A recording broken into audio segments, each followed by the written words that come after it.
మన శాస్త్రం చెప్తుంది భస్మధారణ సంయుక్తో నాతిశితం నా ఛాతి తపం అంటే దీని అర్థం భస్మాన్ని పూసుకున్న వానికి ఎక్కువగా చలి ఉండదు, ఎక్కువగా వేడి ఉండదు. ఇప్పుడున్న సమాజంలో శాస్త్రం పురాణం అనే దానికన్నా సైంటిఫిక్ ప్రూఫ్ అంటేనే ఎక్కువగా నమ్మకం. కాబట్టి సైంటిఫిక్గానే ఇది ఎలా పాసిబుల్లో చూద్దాం. అంతకంటే ముందు భస్మాన్ని అంటే విభూదిని ఎలా తయారు చేస్తారో తెలుసుకుందాం.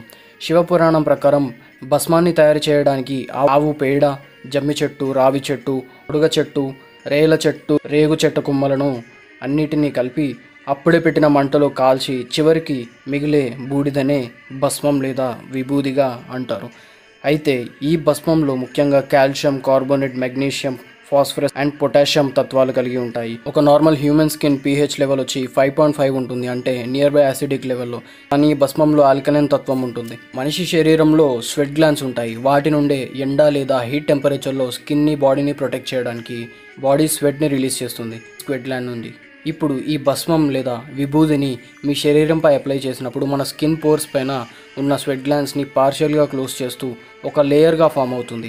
అలా పార్షియల్గా క్లోజ్ అయిన గ్లాండ్స్ నుండి లైట్గా రిలీజ్ అవుతున్న స్వెట్ భస్మంతో కలిసి స్కిన్పై మాయిశ్చర్ ఫామ్ అవుతుంది, అంటే వెట్గా అవుతుంది.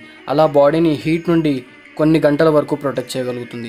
అలానే కూల్ టెంపరేచర్లో స్వెట్ రాదు కాబట్టి స్వెట్ గ్లాండ్స్ నుండి ఈ విభూది లేదా భస్మాన్ని బాడీపై అప్లై చేస్తే ఒక thin or thick layer form అయ్యి చలి నుండి ప్రొటెక్ట్ చేస్తూ బాడీ టెంపరేచర్ని కొద్దిగా కంట్రోల్ చేస్తుంది.